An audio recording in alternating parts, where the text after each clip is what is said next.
Welcome back, everyone. I am very pleased to introduce today's host to you all. This is Dr. Ellen Albertson. Ellen is a psychologist, registered dietitian, a national board certified health and wellness coach, radio talk show host, and a mindful self-compassion teacher. Known as the midlife whisperer, she helps women have the energy, confidence, and clarity they need to make their next chapter their best. A best-selling, award-winning author, inspirational speaker, and expert on women's well-being, Dr. Ellen has appeared on Extra, the Food Network, and NBC World News, and she's been quoted in Psychology Today, Forbes, Eating Well, and USA Today. She has written for Self, Better Homes and Gardens, and Good Housekeeping. Her latest book is Rock Your Midlife, 7 Steps to Transform Yourself and Make Your Next Chapter Your Best Chapter. Ellen, welcome. Thank you, Kip, and thank you for doing this amazing summit. So needed. Oh, it's my absolute pleasure. So I love the term you use, the midlife whisperer. Can you tell us what that means and what makes you the midlife whisperer? Sure. Shh, it's a secret. No, just kidding. Well, it's interesting that it came to me during a women's business conference. I was kind of thinking about a moniker. And it just hit me like, oh, midlife whisper. It's kind of what I do. I have been working with women at midlife for my entire career, even before I was in midlife myself. For some reason, that's always the population that I've been so interested in and that has been drawn to me. And I was sort of thinking about what I do. And I'm like, yeah, when you think about sort of the horse whisperer, the cat whisperer, the dog whisperer, the jewelry whisperer. And I was like, wow, that's exactly what I do. I understand this time period so deeply, having worked with probably thousands of women at this point, going through midlife, going through it myself, understanding the ups, the downs, the sideways of it. It's a roller coaster, right? And so what I really do is I'm a one-stop shop for all your midlife needs. So, I've got the nutrition, health and wellness background. I've got the psychology background. I've got the spiritual background, relationship background, all of these pieces, so I can work with women holistically and really help them get unstuck and find the energy, confidence, and clarity to make their next chapter their best chapter. And that's why I wrote my book, Rock Your Midlife, is because, I can only work with a handful of people in my lifetime. And I really wanted to have a bigger impact on midlife women and also wanted to change the way we view this period, which is why I'm so excited about your summit, because when you put midlife in Google, what comes up is crisis. It's like they're conjoined. When you put it in the thesaurus, it's the wrong side of 40. And I'm here to say, as I'm going through my own midlife, even with its ups and downs, I'm happier than I've ever been. And I'm having a blast and loving my life, loving myself. So I just want to inspire midlife women to rock it. Oh, that's a beautiful message. I love that. Now, you've touched on some really interesting points there. And one of them, obviously, is the language we use around this particular period of our lives. And for sure, we've all seen midlife paired with the word crisis. That's the phrase I think that probably comes up most often. But you talk about an unraveling rather than a crisis at this time. It's more of an unraveling. What do you mean by that? What's being unraveled and what's on the other side of that unraveling? Sure. First, I want to give credit to Brene Brown. So she wrote an incredible blog post about midlife and really talked about, that this idea of midlife crisis is BS. Like we think about this midlife crisis of, getting the sports car, having the affair, doing all of, moving, change, these abrupt changes, crisis in, we'll talk about it later. I'm going through breast cancer treatment right now. That's a crisis. It's an acute thing. I have a wonderful friend. She was in one of those Colorado house fires. Her house burned down to the ground. She lost everything. That's a crisis. Midlife is it's an unraveling. It's a process. Like you think about, if you had like a sweater, right? And you sort of pull the thread or a piece of, cloth. And that's kind of what it's like, is kind of we're excavating. We are going through so many changes, both physiologically. So most women are going to go through menopause, which is a bit of an unraveling. It's a change of identity, empty nest, as we go from being, mothers with kids at home to kids who are adults. our relationships might be unraveling as well. Maybe we're in a career that we don't love.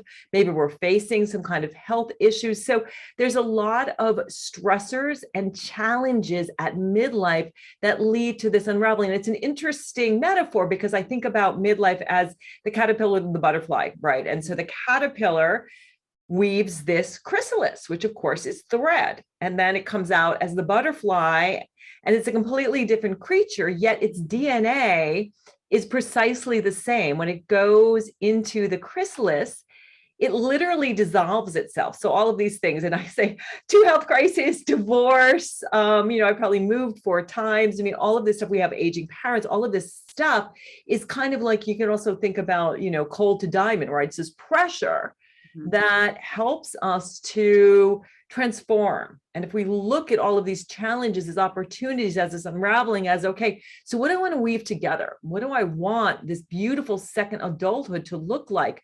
We can come out as this butterfly. We can grow these incredible wings. But the key trick to it is, being okay and accepting ourselves and loving ourselves as we are. But it's a really powerful, intense time for women. I really like that metaphor of unraveling, pulling the yarn in a sweater. So we're undoing that, and then we have this pile of yarn in front of us, ready to be refashioned, rewoven into something new. So, I mean, what are the kinds of things that the women you work with typically, what are the things that get in their way, I suppose, of being able to then create something beautiful? What stops them? Where are the stuck places that you find with your clients? Well, the biggest thing is definitely fear. So people are comfortably uncomfortable because your brain isn't interested in you being happy. Your brain is interested in keeping you safe. So this idea of, I'm going to leave that marriage that is not working for me, or even go to a marriage counselor and be vulnerable. I'm like, I'm stuck in this resentment. Like, I don't like him. I'm resentful. Or again, with the job, I don't like my job. I don't like the work I'm doing. It's not fulfilling, but I need that paycheck. Or health. Well, if I change my diet, well, how am I going to go out and celebrate with my friends? Like, I won't eat. Going out to eat is what I love. Food is like everything to me. So there's all of this fear of the unknown, of uncertainty, of change. So I'd say that is a big piece. And then there's also a lot of, and I talk about this in my book, Rock Your Midlife, that we have an immunity to change.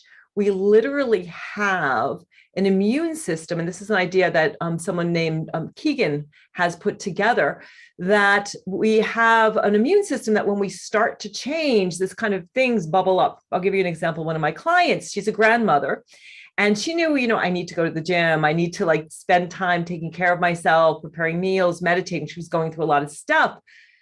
But when she wanted to do those things, she felt when we looked at the immunity change, she realized, oh my God, if I schedule things for just me in my schedule, it means that I might have to say no to my kids and the grandkids. And her identity was so wrapped up in being available 24/7 for the grandkids that she felt all of this guilt. But when we were able to excavate it and see that the guilt was not serving her, she was able to do those things she wanted and actually needed to do to take care of herself. So there is this stuckness around fear, around immunity to change.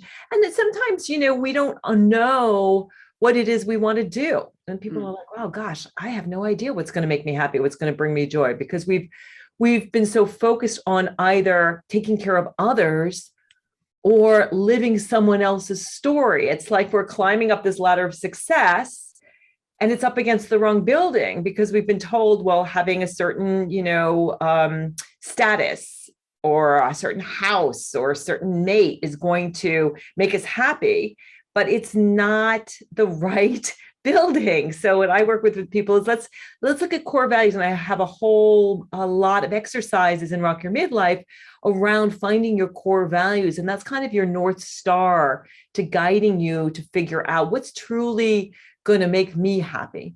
I've noticed you have an amazing facility with language, and you create beautiful pictures with the words you use, the metaphors and so on. And I was thinking you were talking about a client of yours who said she needs to do this and she must do that, she should. And I think that need to, must to, should those kinds of words can be so restrictive, and sometimes just changing the language we use. So instead of I need to or I must, it would be I get to or I choose to, which is much more agentic. It's much more empowering, isn't it? And so is that part of the work you do, is just identifying where language is actually stopping us or tripping us up with our sort of concepts about what's going on in our lives?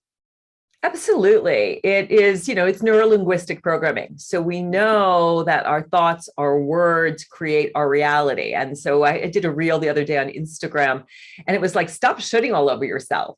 Just simply say, I want to, or I get to, as you said, I choose to. And that's a huge change that people can make, where they are not feeling all of this obligation. And it changes your whole vibration is everything, right?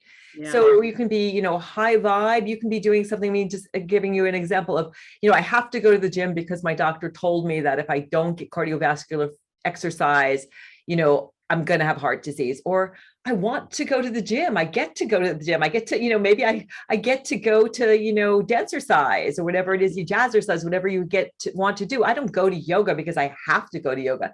I go to yoga because I love to go to yoga. Mm-hmm. It's fun. The other day I was on the rooftop. It was the summer solstice and it was just gorgeous. And so we think these things, I get to eat vegetables. I don't have to eat vegetables. I love vegetables, but that can make a huge difference in just the way you live from moment to moment. Mm-hmm, mm-hmm.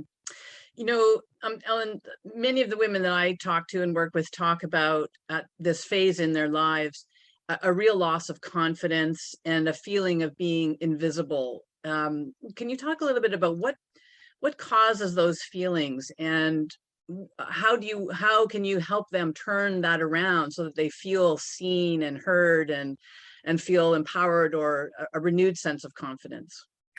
Well, the first step is understanding, that you are this incredible human. You are, a soul having a human experience, and that you are valuable. And I think I love, what's been happening on social media, particularly Instagram, where there are all of these women at midlife who are feeling sexy, feeling empowered, having fun. And we're not comparing ourselves, although some of that goes on, but we're each coming out and being our true selves. And if you think about the word confide, the root of it is confidence. So I'm sorry, the root of the word confidence is confide. So when we trust ourselves, again, that sort of metaphor of the building, when we're living our true path, there can be many paths, but feeling like I feel good in my skin. I feel good about who I am. I'm not trying to keep being my 26-year-old self. I'm embodying this 40-something, 50-something, 60-something self. That starts to shift, realizing that your entire life is ahead of you. And if you think about, we sort of leave childhood the first 20 years out. And again, if you're in your 40s, 50s, 60s, you've got a whole second adulthood. You've got 40, you have 50, 60 years even ahead of you to do amazing things. So part of it is, again, this energy of embodying that, I matter and my life is good. And I'm grateful, the gratitude piece of I'm just so grateful to have such a rich life and to be able to experience today. And then also, media is starting to change, understanding that the media wants us to feel bad about ourselves so that they can sell us products. If we felt beautiful and gorgeous, would we buy all of that crap, that, those magic bullet solutions? Would we put these things on our skin? And I'm just aghast as I start to look at, as a dietitian, I'm, aware of food labels, but what's in our skin products? Like these things that we're, putting Botox in our forehead. It's one of the most toxic substances known to mankind. A lot of times women will do that feeling more confident, but then it's like, you got to keep doing it and you need more and more. So part of it too is just, happiness from within, which is really what joy is. There's happiness from without. When I, get that raise, find that relationship, have that house, then I'll be happy. That's what our culture tells us. But if you're listening, you can be happy and confident right now. Start asking why. What would make me happy? Why do I want to be happy? What do I need to be happy? Who do I need to be? Ask these deep, penetrating questions. And then you just realize, wow, I feel good about who I am because I'm just wearing those, putting my big girl panties on and fitting into those shoes and just feeling good about who I am and not really caring what people think about me. Just be the youest you is what it comes down to. Yes, that's so important. And it seems perhaps almost trite, but it's a very, very powerful perspective. Now, I think you've quoted in one of your blogs, the New England Journal of Medicine, in which a researcher has posed the idea that we reach our potential at age 60. So that's really interesting, that we're really, our lives up to that point are building towards that period. So what did that person or those researchers mean by that, by reaching our potential at 60? Why is it at 60? And then what does it mean for the years that follow? Yeah, I think, well, first looking at the years previously, there's also this U-shaped happiness curve. So the U-shaped happiness curve shows that across 138 countries, they've studied it worldwide, happiness dips at around age 47. And I think that's that unraveling period where we are analyzing, we're realizing that there is less time in front of us, perhaps, than behind us. Mm-hmm. And we're starting to put a lens on those things in our lives that aren't working. So we start to make some changes. And so that change, that's again, that chrysalis period. And then we get to our 60s and we realize, this is who I really want to be. We finally make those changes. And that's what, they discovered that really it's a U-shaped happiness curve. So, right. So, we might be happy like in our 20s and 30s, and then it dips and then it comes back up again, like a roller coaster, right? We get to that bottom and then it comes up to the top again. And I think we get to this mountaintop, which I think is kind of where I'm at right now, where we can kind of look around and be like, wow, life's really interesting. For me, a lot of that too is having more of a spiritual perspective, which is the last step in my book, is enlightenment, of having that spiritual perspective, which isn't so much about, religion, but more about having meaning and purpose, not moving from this place of fear and desire, which I sort of talked about this, like I need to make a lot of money because I'm afraid of, being impoverished, or I have this desire to have all this stuff. And so I'm going to make all this money. That's the desire, but doing it out of service and doing it out of love. I'm doing these things because I care about the planet, whether that's, I'm, doing something around climate change and doing something around world peace, or, teaching children how to breathe properly, whatever that is. We find our passion and purpose. Mm-hmm. We find meaning in our lives. And then we learn to love ourselves and love other people and do things that truly make a difference and light us up. Mm-hmm, mm-hmm. Ellen, I say you seem to me to perfectly embody this idea that that we reach our potential, nearing 60. You look healthy and vital and high vibe, and yet I know that you are dealing with breast cancer right now. So can you talk a little bit about what that's been like for you, being a breast cancer warrior, and how it's different now from perhaps even 20, 30 years ago? Yeah, it's not your mother's breast cancer. And I have to say, I was the last person in the world that I thought would get cancer. Cancer was not on my vision board. I have no family history of cancer. I have done everything right, from, nursing for 3 years, and my diet is impeccable.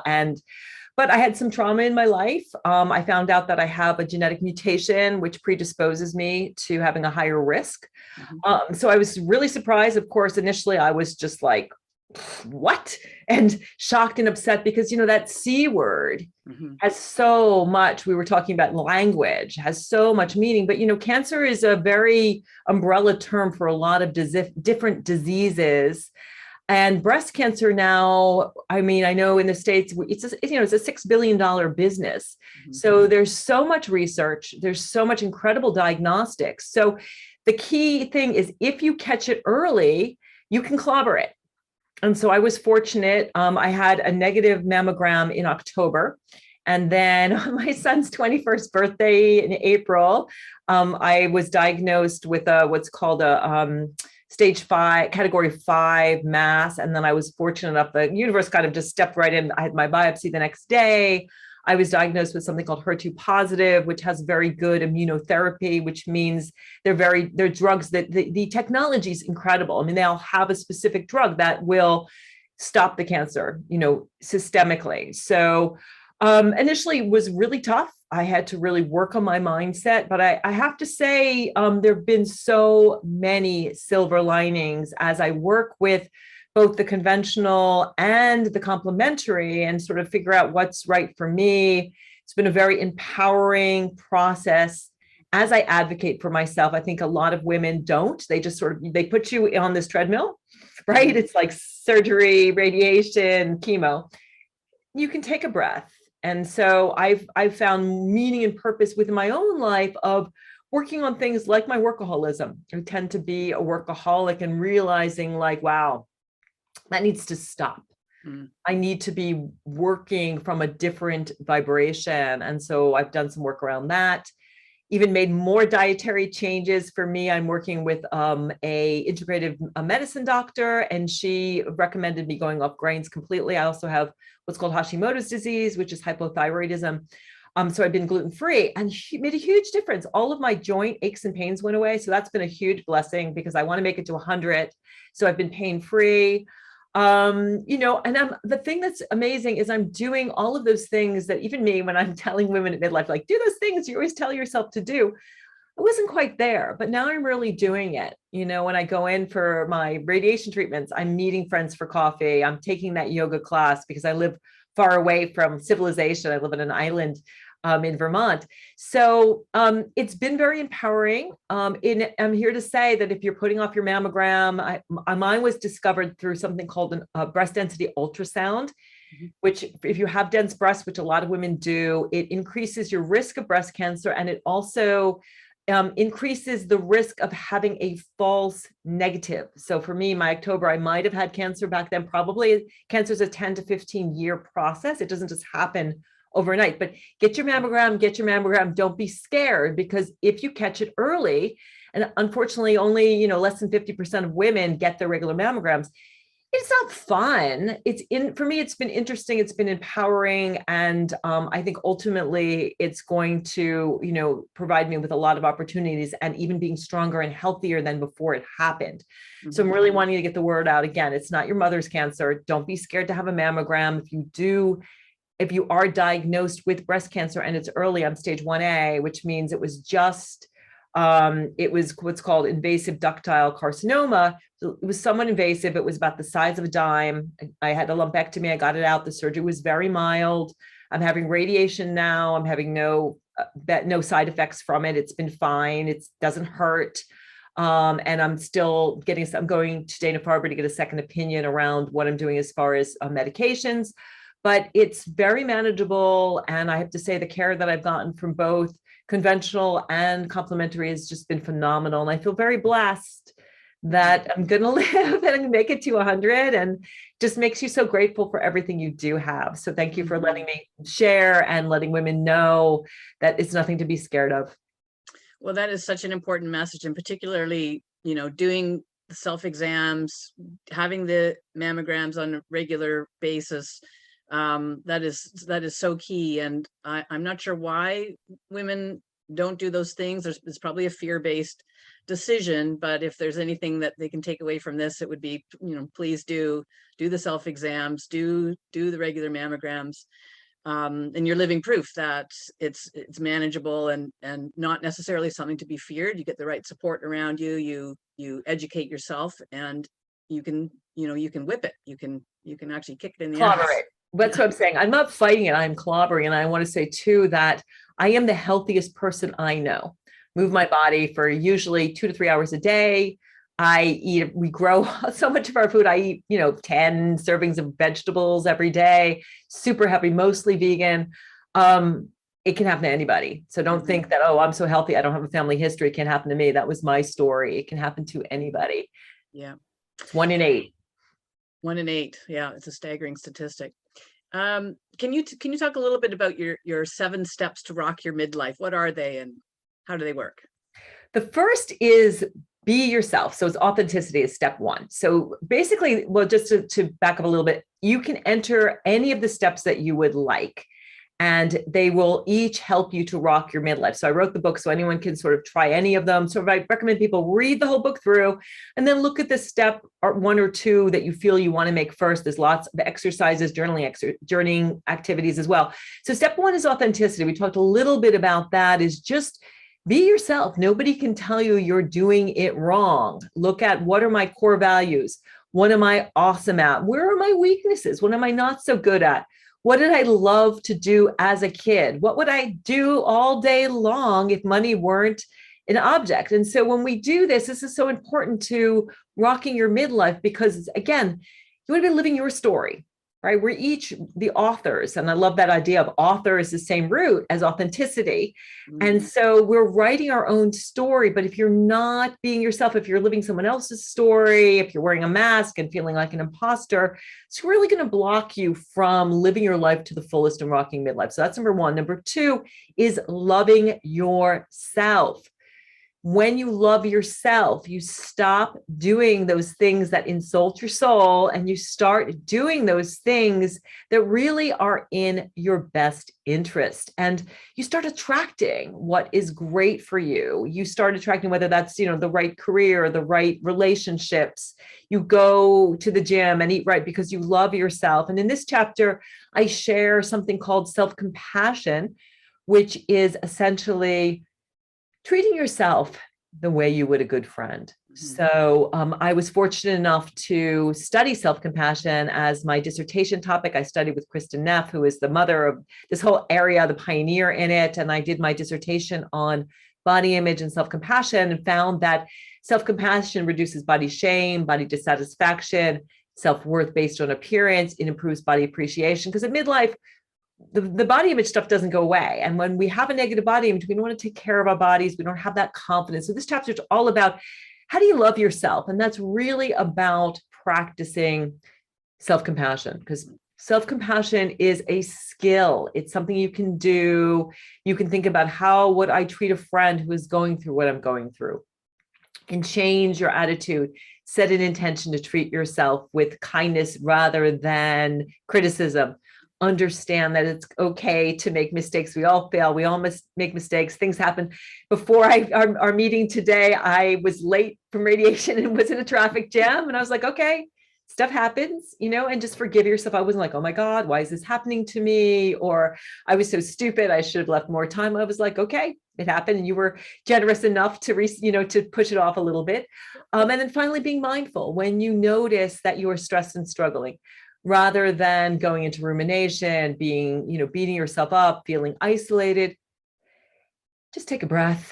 You just pause and you ask, what do I really need right now? So that's that piece. That was really what shifted everything for me when I learned self-compassion, and I went from being ultra critical. I was one of those, in my 40s, I was a personal fitness trainer. I was that like group exercise woman, personal trainer you see lifting the 40 pounds over her head as she squats. Nothing was ever good enough in terms of my body. Horrible negative body image, really tough on myself, kept getting like degrees and certifications. And again, this idea that when I have the PhD, when I have the perfect body, then I'll be happy. And we never get there. It's like we're chasing our tails. And you're listening, you can be happy now. And it starts with that self-love. The third step is energizing yourself. This is really where I put on my dietitian hat. I put on my, I'm a board certified health and wellness coach. I've been a personal trainer, really discussing how do we take care of our midlife bodies? Because if you want to rock your midlife, if you're sick, you're not going to be able to do that. I have to say, I'm sailing through breast cancer because I'm so healthy. So how do we eat right? Which is really a whole food, plant-based diet. We need more protein after 50. We need to make sure we're getting things like enough vitamin D, enough calcium, we're moving our bodies daily, we're sleeping well, we're managing menopause symptoms. So that's the third step. The fourth step is empowering yourself. And this is an interesting one for me because wasn't, of all the steps, this is one that I was like, I don't quite get that. But this breast cancer diagnosis has made me really understand what it is to advocate for yourself. So in this chapter, I talk about what is empowerment. How do we define it for ourselves? And I talk too about this law of attraction idea of when we are authentic and when we use this law of attraction to visualize what we truly want based on that authenticity code, using all of our emotions, then we start to attract what we want. We feel empowered. We feel good in our skin. We look for opportunities. We, instead of looking down and thinking small, we look up, we think big. And the thing that's so cool about being a midlife woman is that we impact up to 4 generations. We impact our grandkids, our kids, our peers, our parents. We are so powerful. But as you know, Marianne Williamson says, we're often scared of our light. It frightens us. Just how big can you shine? So that's the empowerment piece. And then the 4th step, that empowerment is 5th. The 4th step is to reprogram your mind. So that's really all about positivity, using things like neuro-linguistic programming, cognitive behavioral therapy, all of these things so that you can really keep your mind positive. And this doesn't mean that you don't deal with these negative emotions. Difficult emotions. We have to learn from all of our emotions and process them, but how to stay positive, again, how to look up, how to think big. So that's really all about changing your mindset. The 6th step is rehab your relationships, because what happens is as we become that butterfly, we're like, I'm the butterfly, I'm flying around and I'm pretty and I'm loving my life. But the people in our lives don't always see us as the butterfly. They're like, no, you're a caterpillar. You're definitely a caterpillar. You're eating leaves. I see you. They see us differently because, we're all perceiving life differently. And so this is this place where you learn how to deal with those relationships. So it has 3 aspects to it. It's about letting that good girl go. And I'm a reformed people pleaser, right? I still have bits of it. And this has been a process through the medical process of like, I'm not going to do these things to please the doctors. I got to figure out what's right for me. So letting your people pleaser, good girl go, creating boundaries. So I tell you exactly how to create a personal bill of rights. What do I stand for? What happens when somebody crosses the line? Having some boundaries, because a lot of us don't. We've got these porous boundaries, unhealthy boundaries. And so we wonder why our relationships aren't working. And then the 3rd piece of that is something called nonviolent communication. So really learning how to communicate to get your needs met. And then the last step, the 7th step, is enlightenment. So that's just really all about finding meaning and purpose in your life, understanding that you are a soul having a human experience, that we all are. And I think that's one of the many gifts of midlife, is we start to realize, what's my connection to all that is? Because we really are part of all that is. We are consciousness experiencing itself. So that's about developing a spiritual practice, finding meaning, finding purpose, making a difference in the world. Because let's face it, the world is a mess. That's the bad news. The good news is if you're listening, you can be part of the solution. No matter how big or how small. Maybe you have a bake sale and you give money to end world hunger, or change the climate crisis. Whatever that is, you can make a difference in the world. And that's really, I think, what can light you up as a midlife woman. Wow, that is just incredible. And you've provided so much useful, helpful, incredible information here. Ellen, thank you so much. It's been a packed session, I'll say that. And I know that I'm going to go back and watch this interview and take notes because it's been simply wonderful. You have a gift for our listeners. Could you talk a little bit about that? Yes, it is 10 tips to rock your midlife. So it encapsulates a lot of what we've talked about. If you're listening and you're kind of like, wow, that all sounds good, but I don't know where to start. This will give you 10 specific steps. I talk about things like self-compassion. I talk about finding your core values, shifting in terms of what happiness means to you. So this will really get the ball rolling for you. It's a nice PDF. And then that also comes with a autoresponder email that will give you more information. It will get you in contact with me. You can also find me on the World Wide Web as The Midlife Whisperer. That's themidlifewhisperer.com. That's where I'm at on Instagram, which I absolutely love. Facebook, I am Dr. Ellen Albertson, and I also have a private Facebook group too, which you can find about joining that. So hope people will grab that. Kip, this has been so awesome. I'm so glad that you invited me to share today. Oh, it's been my absolute pleasure. Thank you so much. It's been, you've been very generous with your time and with your knowledge. So thank you.